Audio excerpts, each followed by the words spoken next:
Good afternoon and welcome to a talk given at the Council on Aging on March 28th, 2024 by myself, Marca Daley. Due to technical difficulties, the talk could not be recorded on the day of the presentation, so I'm recording it at home, unfortunately minus the wonderful memories shared by our audience members on that day.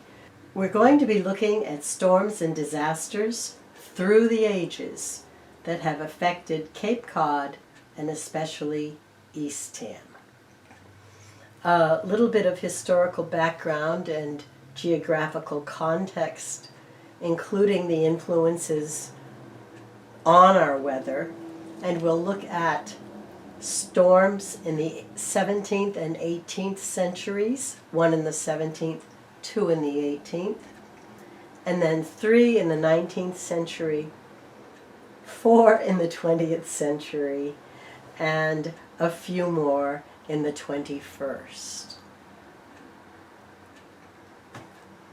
So, historical background. Robert Finch authored the official National Park Handbook 148, which is now out of print, but it is available through the Project Gutenberg. About 3,000 ships and small fishing boats have wrecked in heavy fog or storms along the Cape's coastline. Periodic northeasters and occasional hurricanes pound the coast and drive ships upon sandbars, more than 1,000 of them between 1843 and 1903 alone. Here is a shipwreck map, and you can view this map up close in the lobby of our schoolhouse museum. There's a similar version in the Nauset Light Oil House. It shows the 13 lighthouses on the Cape and lists the wrecks and where each went down. Absolutely fascinating. A favorite resource is The Lifesavers of Cape Cod, written by J.W. Dalton, who in 1902 set out to visit each of the 13 U.S. Life-Saving Service stations on Cape Cod and wrote detailed descriptions of the stations and their lifesavers. A map of Cape Cod with Eastham outlined in red, and types of storms and extenuating circumstances. In an article in Cape Cod Life, The Dazzling Curiosity and Ferocity of Winter Storms on Cape Cod, James P. Freeman writes, "The Cape's unique location makes it a desirable target when the gods rule divinely and conditions align perfectly. Cape Cod sits on the edge of a continent and on the edge of an ocean. It also sits halfway between the equator and the North Pole, where tropical and Arctic air clash. Throw in a fluctuating jet stream and the Labrador Current and the Gulf Stream too, and as a consequence, weather comes from all directions." So today we'll be considering different types of storms, the gales or hurricanes or blizzards, and the extenuating circumstances, time of year, seasons, temperature, the moon phase, time of day, direction and strength of the wind. Here's an 1831 map by John Hales, and Enoch Pratt in 1844 gave us this physical description of Eastham. 3 miles wide, set between Barnstable Bay and the Atlantic Ocean. On the bay side, the west side, was low-lying land, meadows, rivers, and creeks. But the ocean side, on the east, were bluffs and sand dunes, with only the entrance to Nauset Harbor breaking them. You'll recognize some of these creeks if you spend any time on the bay side at all. There are several on the west side, which at high water, according to Pratt, admit small vessels into them. The first is Great Meadow River, and about half a mile south of that is Boat Meadow. That was 8 feet deep at high water back in the 1840s. A body of salt marsh extends from the mouth of the river to within 4 rods of Town Cove, and the marsh is not more than 15 rods from the swamp, which is the head of Jeremiah's gutter.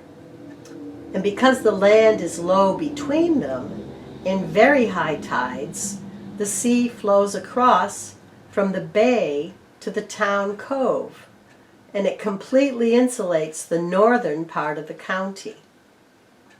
So besides the rivers, and I haven't mentioned Rock River yet, but that's Rock Harbor right now, notice the extensive salt works. Anywhere you see little rectangular boxes on this map, these are salt works, which extracted salt from the salt water. And keep this in mind as we go forward and talk about the storms. Much of this land, shown in this close-up, was owned by Jeremiah Smith, hence the name of the channel. And just think what a strong nor'wester might do to this coastline.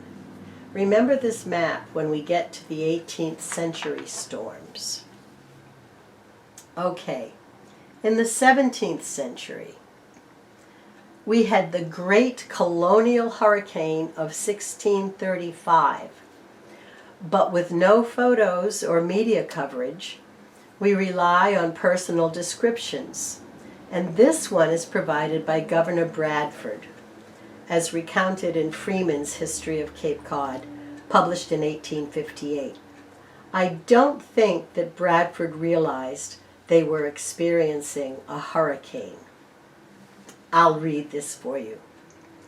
In 1635, August 15, was such a mighty storm of wind and rain as none living in these parts, either English or Indians, ever saw.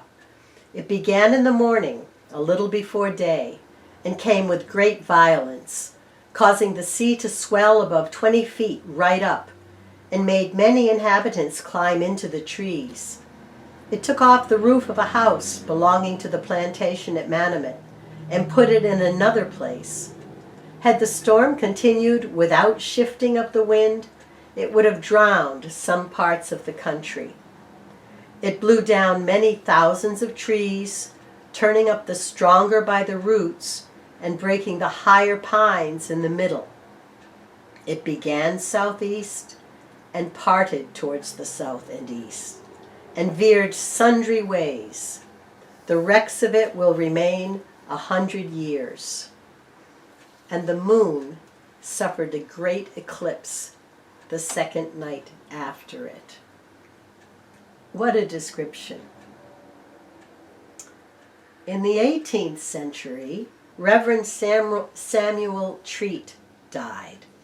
And this is a newspaper headline from the Boston Globe. Beside it, there is a sketch depicting the death and burial of Reverend Samuel Treat during that storm. Reverend Treat was a real friend and teacher of the native people, known as the Praying Indians, because he had learned their language and taught them Bible scriptures. I'll read Pratt's description of Treat's death on March 18th. There was a remarkable snowstorm at the time of his death, and the snow fell so deep that he could not be buried for many days. The Indians dug an arch through it, 1/4 mile long, and such was their attachment to him that they insisted on carrying his remains on their shoulders to the grave. And this drawing was used by Tom Ryan in a panel discussion for the Eastham 400 celebration about 2 years ago. So, a storm to end all storms. But just a year later, here is an account from a history published in 1858 by Freeman. In 1717, April 26, during the violent storm in which the Whydah, the noted pirate ship, was driven on the outer shore of Wellfleet and dashed to pieces, the sea forced its way across the Cape and made such a channel that persons passed through it in a whaleboat. Well, this was Jeremiah's gutter, and the captain of that whaleboat was Cyprian Southwick, who drew this map. And the captain of the Whydah was Black Sam Bellamy, and supposedly his ship was filled with pirate booty. Well, knowing that Bellamy was in the area and that his ship had foundered, the governor of Massachusetts instructed Southwick to get to it as quickly as he could before the townspeople could make off with the treasure. So he crossed the bay, from the bay to the ocean, in his whaleboat. And while he didn't find any treasure, he did find 140 plus bodies, which he and his small crew on the whaleboat buried in the sands of the outer beach. And we have this map, which was donated to EHS by Al Snow of Orleans in September 1970. You can come visit the archives and take a look yourself at Snow's descriptions here. And just for fun, here's a photo of Jeremiah's gutter, printed in the book commemorating Eastham's tercentenary. I love this stark photo. This is what Eastham looked like back in the day. Moving to the 19th century, we have the December gales of 1839.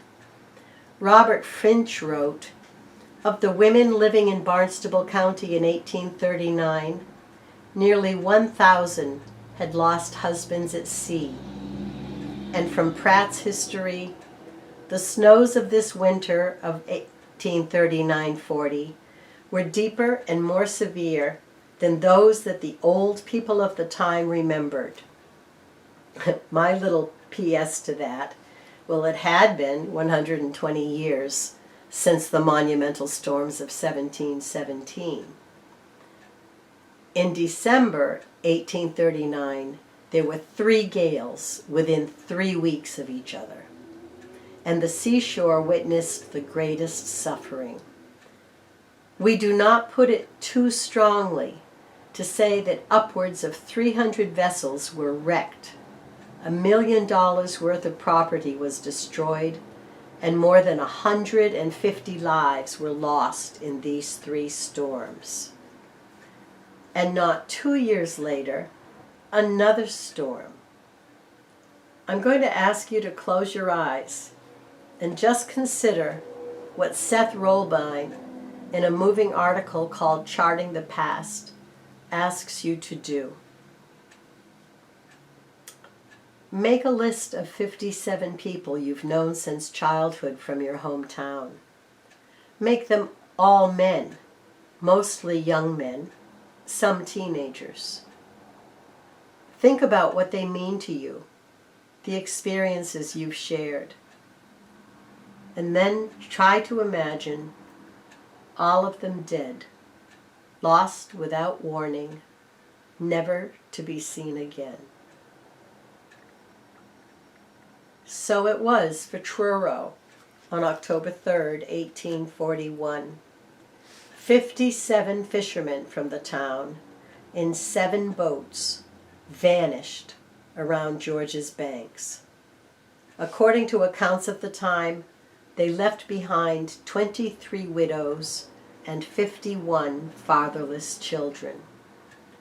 Truro never truly recovered from what became known as the October Gale of 1841. Seth continues with this headline, calling it the worst single killer of fishermen in Cape Cod history. You'll recognize familiar Cape names on this monument at the Congregational Church in Truro. Snow, Payne, Atwood, Mayo, Cook, Rich, Hopkins, Dyer, White, Smith. Of the 57 fishermen who drowned, 9 of them were from 11 to 14 years old. When Henry David Thoreau passed through Truro a decade after the storm, the community was still in mourning. "Who lives in that house?" he inquired. "3 widows," was the reply. These are 2 photos from a good friend from Truro, Carl Brotman.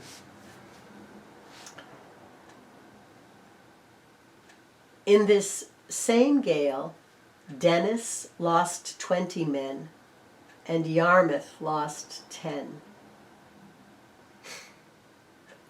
And if you remember the salt works from Hale's map, those that hadn't been destroyed by the gales of 39 and 41 soon went out of business anyway, because the fishermen, who had been their most significant customers, were gone, because their ships were gone, and thus the need for salt was almost gone. And finally, at the end of the 19th century, we have the Portland's gale of 1898. Robert Finch again.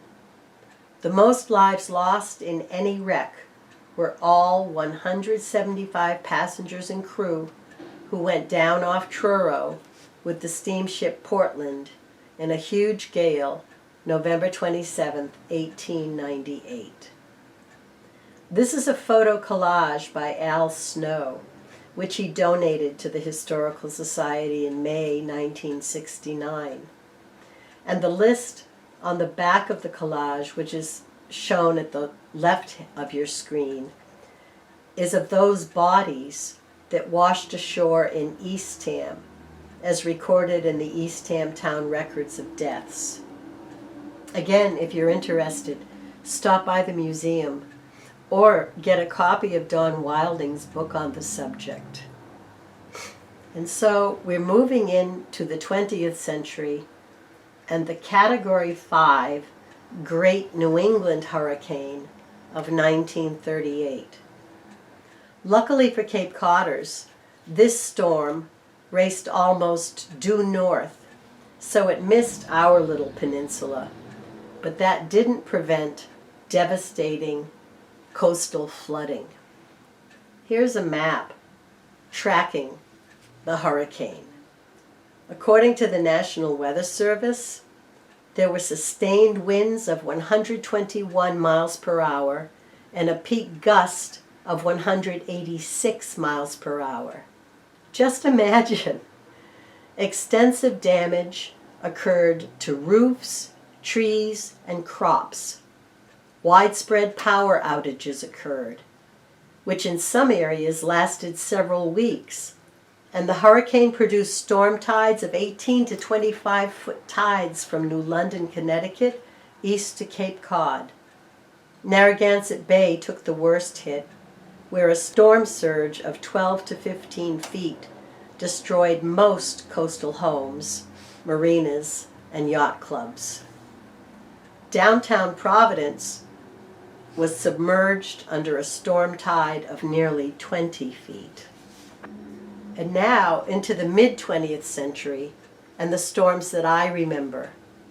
In 1954, not one but 2 Category 3 hurricanes hit New England, Carol and Edna. This double whammy began at the end of August, when Carol formed in the Bahamas. After several days of slow northward progress, she accelerated rapidly on the evening of August 30th and made an August 31st landfall. Sustained winds of up to 100 miles per hour ruined 40% of the apple, corn, peach, and tomato crops. In southeastern Massachusetts, Carol destroyed 782 homes and damaged many, many more. The storm affected over 3,500 families and sent 2,500 people on Cape to shelters. Half of the Cape's homes lost power, which took a week to fully restore. And following a track slightly to the east of Carol, Hurricane Edna barreled up the east coast, passing over Martha's Vineyard in Nantucket on September 11th. All of eastern Massachusetts faced winds of 75 to 95 miles an hour, with peak gusts on Martha's Vineyard of 120 miles per hour. Again, nearly all of Cape Cod and the islands lost power. Now, this news footage might bring back memories for some of us. I hope you enjoy it. These two sisters of fury hit New England hard, particularly Rhode Island, Massachusetts, New Hampshire, and Maine. Their patterns were the same, lashing rains riding on winds up to 125 miles per hour.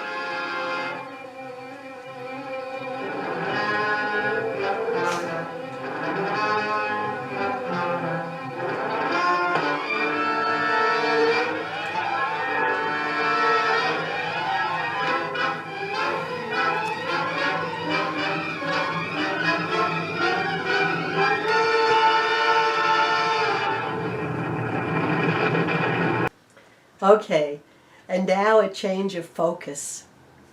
We'll look at Eastham's idyllic Coast Guard beach from the air.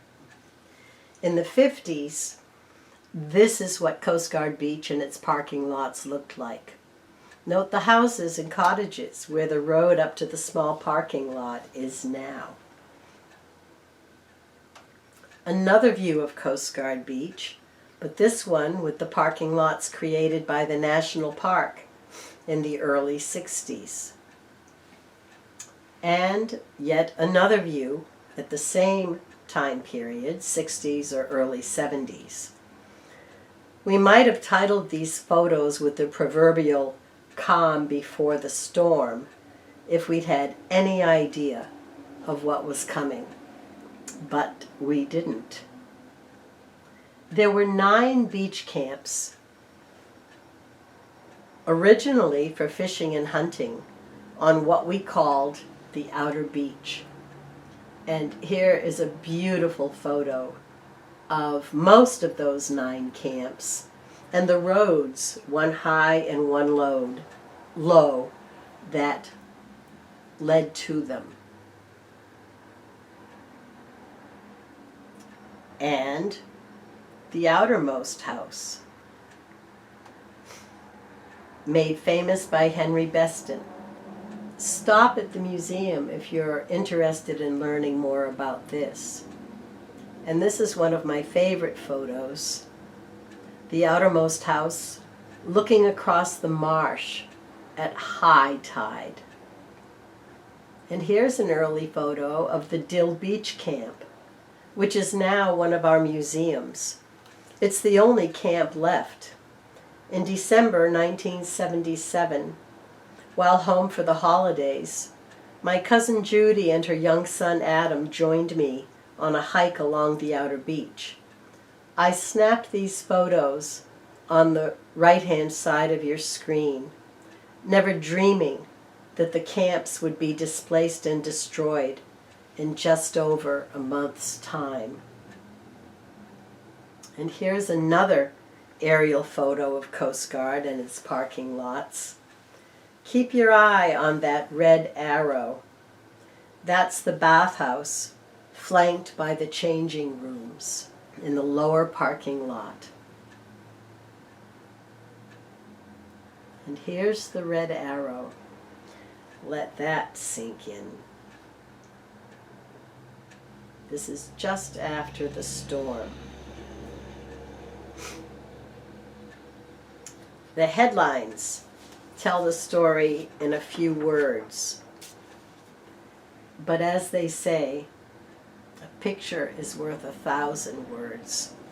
So here is an aerial view of the new split that was formed between Eastham and Orleans. It doesn't show up very well on this slide. And a dramatic photo of the beach house under assault. If Bob C. could be here, I'm sure he would share some memories, as he was one of the first to go over to Coast Guard that morning.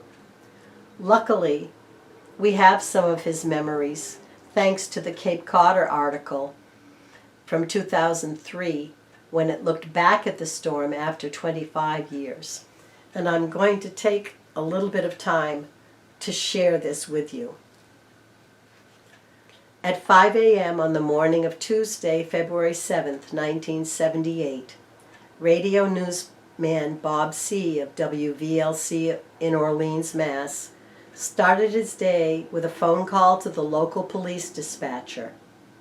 A mighty winter storm was raging over Cape Cod and the rest of eastern Mass since the day before, and this would no doubt be the day's lead story. "Oh my God," the dispatcher exclaimed in C's ear, "you should see Coast Guard Beach. There's nothing left." I couldn't imagine it, recalled C. So he got into his car, drove down to the beach to observe it for himself. There were 6 or 7 homes along there, mostly shacks, and the outermost house. C described the barrier beach that protects Nauset Marsh in Eastham. I was absolutely shocked to look out and see the entire Coast Guard beach area totally overwashed. The parking lot was essentially gone, and all the houses were floating around or dismantled. You could see quite a few of them in Nauset Marsh. This past Sunday, Bob told me that because there were no mobile phones, he drove back to the visitor center to call in a report from a payphone. "I've just been at Coast Guard Beach and all the houses have been swept away." And then he returned to the beach, where much of Eastham soon turned up too. So I'm going to go through a series of photos. Many photographers from town donated prints of the photos they took to the Historical Society, and many of these were published in the local papers at the time.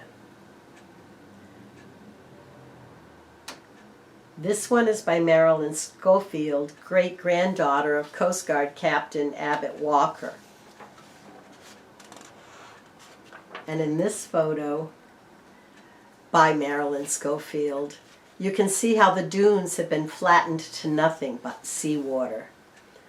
According to the Cape Codder, just 2 weeks earlier, a storm of similar strength had hit the area, but the beach escaped significant damage due to low tides.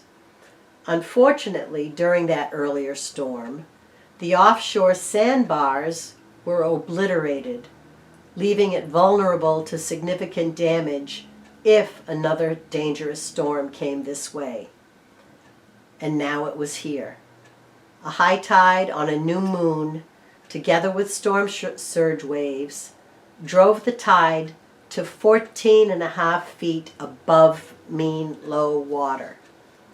At that time, Bob said it wasn't really a blizzard on the Cape, it was a tidal event. A huge tide, 4 feet above normal. It wasn't so much those huge waves, but the ocean level itself that was high. Here's a P. Dodd photo, and the sun had come out. And you can see a beach camp or two in the far distance, but the next high tide had yet to come, and they would succumb to that. Here's a Mont Blanc photo. No, this is Arsenal photo that I used on the cover of this presentation. And I wonder just how and when the photographer managed to get this shot looking back towards Coast Guard Station from the lower parking lot beyond the bathhouse. Here's the Mont Blanc burning the bathhouse, which was a hazard and danger. And another photo of the VW bug in the marsh. This is an amazing story. And the owners of a '64 Volkswagen Bug and their cars lived to tell the tale. It was reported in the February 10th, '78 issue of the Cape Codder. I have to say, someone was at the presentation on the day and shared memories with us of this singular event. About 10:45 p.m. Monday, Gary Carpenter of Orleans drove his blue 1964 Volkswagen Bug into the parking lot at Eastham's Coast Guard Beach. "I didn't know it was high tide," he said later. "Otherwise, I never would have done it." But it was high tide, and Mr. Carpenter and his passengers were stranded in waist-deep water when waves began breaking over the parking lot and around their car. So they left the car and made it up to the Coast Guard building above the beach, where they waited for help. Meanwhile, Mark Matheson of Eastham and a passenger, Jeff Havlick, who's here today, drove up in Mr. Matheson's Triumph. They stopped at the top of the road by the Coast Guard building, where they heard shouts. It was Mr. Carpenter and his friends warning them not to enter the parking lot. But Mr. Matheson and Mr. Havlick, who never intended to enter the parking lot, thought that the shouts were coming from the stranded VW, and so they drove down to help. A wave broke behind the Triumph, and it too was stuck. Mr. Matheson and Mr. Havlick also made it to higher ground, and the Triumph was eventually towed out of the parking lot the same evening. But Mr. Carpenter's car was left stranded until it washed into the marsh the next morning, where it floated for a few minutes before it sank, and the photographer was there to capture it. That afternoon, at low tide, the car was pulled out of the marsh, and after changing all its fluids, Mr. Carpenter started it up at exactly 12:07 p.m. on Wednesday. Mr. Matheson said his Triumph also suffered no apparent ill effects. I love that story. So these next few slides show more flotsam on the marsh side. This is near Hemingway. This one, I believe. This is the Livermore camp. And another view of the Livermore camp. This is the Conrad Nobley house.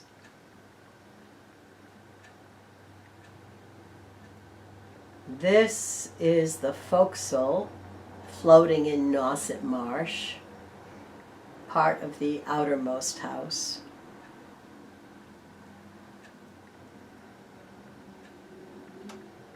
And what's left of the outermost house on what used to be sand dunes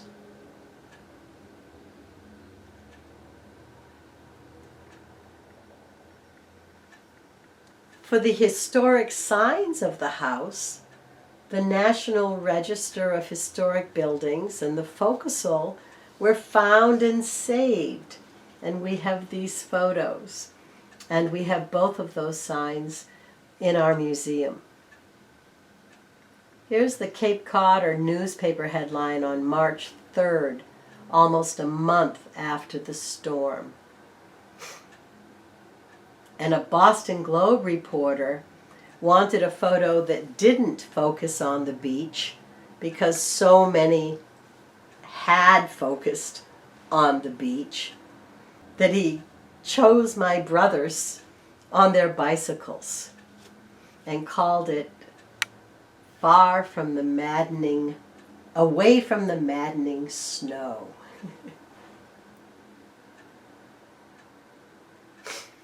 But it wasn't just the ocean side. Photos that did not focus on the beach. This is Bridge Road. Here's Collins Landing by the Rotary. Governor Prince Road by Mary Chase Road. Rock Harbor.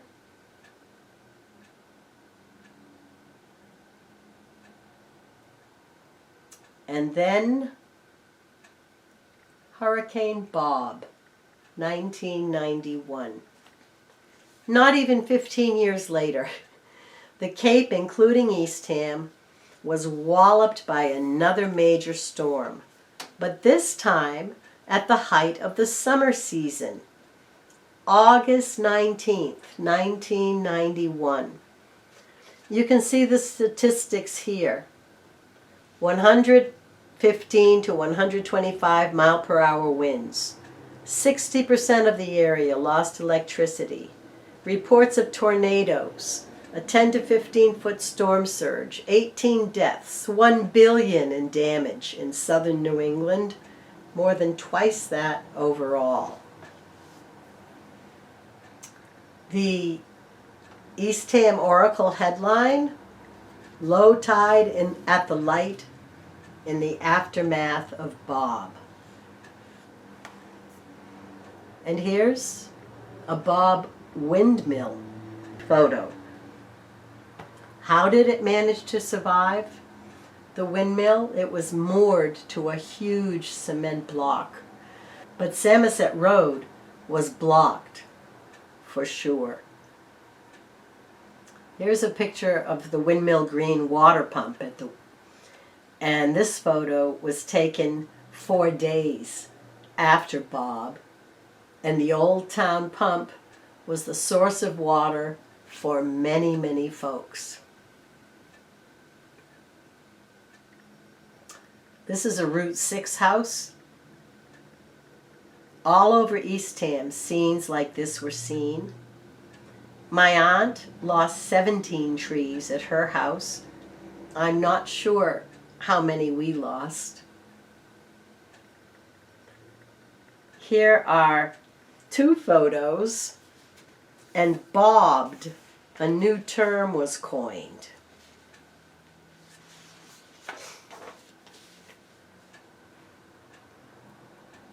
At the Schoolhouse Museum, we lost our whale jawbone in this storm, as well as our rooftop flagpole. These photos show some of the trees that were downed and are from a scrapbook in the archives compiled by Violet and George Pratt, who were curators of the museum at the time. We asked people their memories of Bob, and we shared some of these. And Deb Ullman had wonderful descriptions of the following in her own yard on Kingsbury Beach Road. I can't do them justice here, so I'll simply show the photos. But amazing.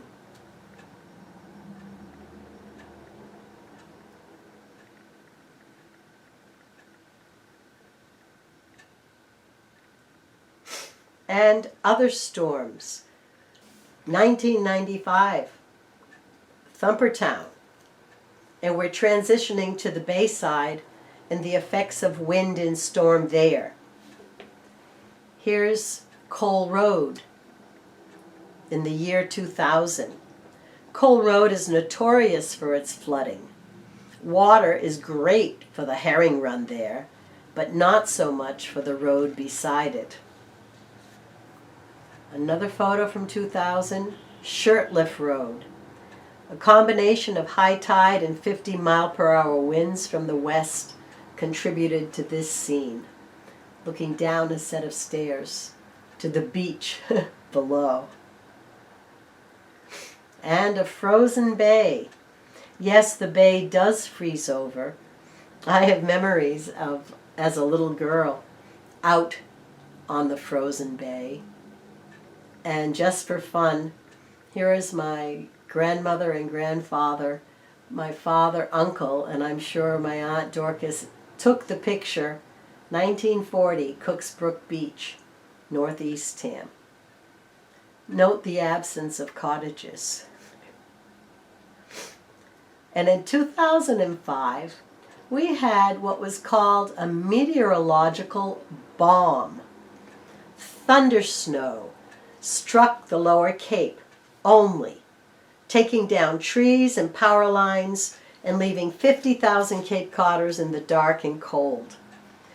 It was a, quote, ferocious and fickle wind that in the course of 2 hours swept the lower Cape into chaos, end quote.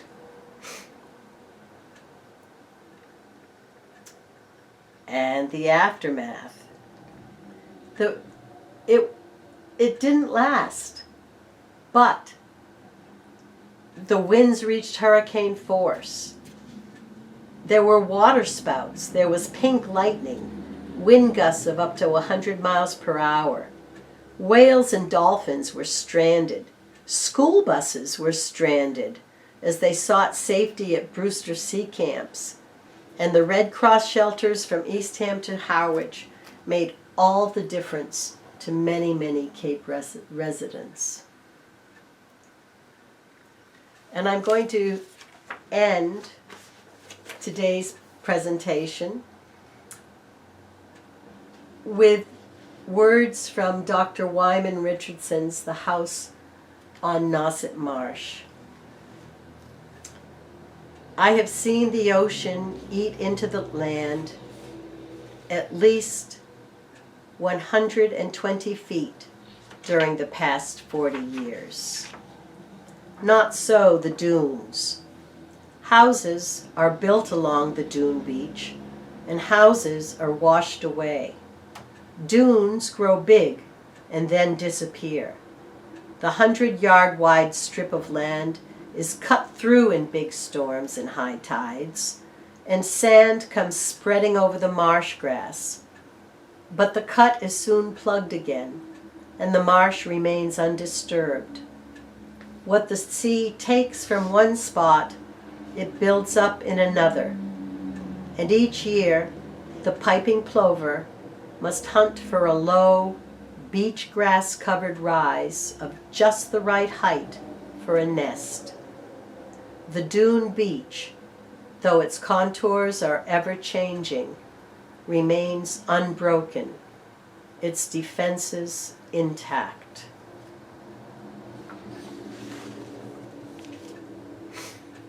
Here are the works cited or photos, documents that I used in this presentation.